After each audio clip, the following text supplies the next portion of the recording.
Lunch. V had warned me about lunch in middle school, so I guess I should have known it would be hard. I just hadn't expected it to be this hard.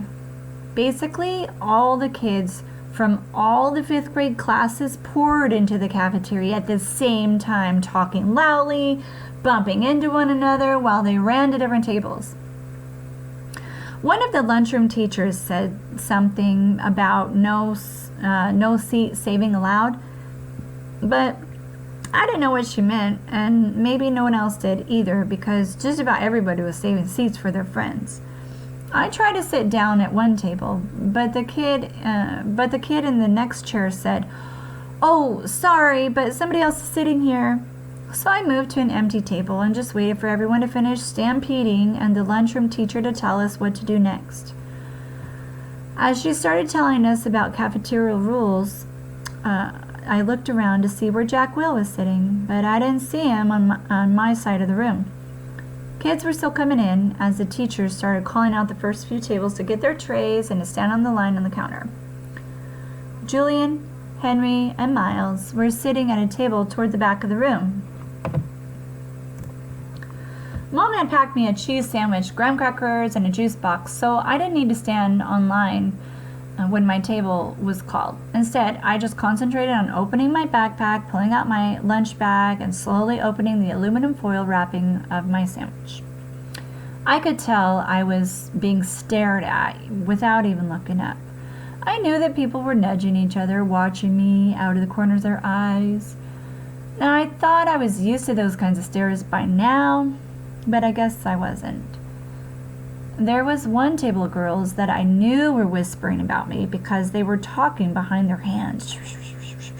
Their eyes and whispers kept bouncing over to me. I hate the way I eat. I know how weird it looks. I had a surgery to fix my cleft palate when I was a baby, and then a second cleft surgery when I was 4. But I still have a hole in the roof of my mouth. And even though I had a jaw alignment surgery a few years ago, I have to chew food in the front of my mouth. I didn't even realize how this looked until I was at a birthday party once, and one of the kids told the mom of the birthday boy that he didn't want to sit next to me because I was too messy with all the food crumbs shooting out of my mouth. I know the kid wasn't trying to be mean, but he got in big trouble later, and his mom called my mom that night to apologize. When I got home from the party, I went to the bathroom mirror and started eating a saltine cracker to see what I looked like when I was chewing. The kid was right. I ate like a tortoise. If you've ever seen a tortoise eating, like some prehistoric swamp thing, ew. The summer table. "Hey, is this seat taken?" I looked up, and a girl I never saw before was standing across from my table with a lunch tray full of food. She had long, wavy brown hair and wore a brown t-shirt and a purple purple peace sign on it. No, I said. She put her lunch tray on the table and plopped her backpack on the floor and sat down across from me. She started to eat the mac and cheese on her plate. She said after swallowing the first bite. "I should have brought a sandwich like you did." "Yeah," I said, nodding. My name is Summer, by the way. What's yours?" "August." "Oh, cool," she said. "Summer," another girl came over to the table carrying a tray. "Why are you sitting here? Come back to the table." "It was too crowded," Summer answered her. "Oh, come sit here. There's more room." The other girl looked confused for a second. I realized she had been one of the girls I had caught looking at me a few minutes earlier, hand cupped over her mouth, whispering.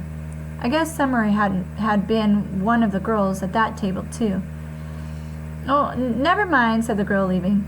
Summer looked at me, shrugged, smiled, and took another bite of her mac and cheese. "Hey, our names kind of match," she said as she chewed.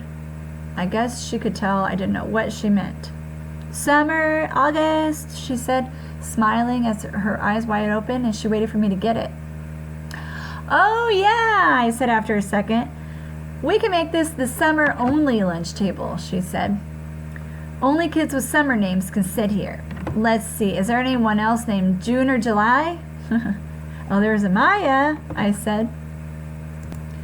Well, technically May is spring, Summer answered, but if she wanted to sit here, we could make an exception. She said it as if we'd actually thought the whole thing through. There's Julian, that's like the name Julia, which comes from July. I didn't say anything. There's a kid named Reed in my English class, I said. Yeah, I know, Reed, but how is Reed a summer name? She asked. I don't know, I shrugged. I just picture like a reed of grass being a summer thing. Oh, yeah, okay. She nodded, pulling out her notebook. And Miss Petosa could sit here. That kind of sounds like the word petal, which I think of as a summer thing, too. I have her for homeroom, I said. I have her for math, she answered, making a face. She started writing the listed names on the second to the last page of her notebook. So, who else? She said. By the end of lunch, we had come up with a whole list of names of kids and teachers who could sit at our table if they wanted. Most of the names weren't actually summer names, but they were names that had some kind of connection to summer. I even found a way of making Jack Will's name work by pointing out that you could turn his name into a sentence about summer, like Jack will go to the beach, which Summer agreed worked fine. But if someone doesn't have a summer name and wants to sit with us, she said very seriously, we'll still let them if they're nice, okay? Okay, I nodded. Even if it's a winter name. Cool beans, she answered, giving me a thumbs up. Summer looked like her name. She had a tan, and her eyes were green like a leaf. And that's where we're going to stop today, guys. The next chapter title or section is called 1 to 10.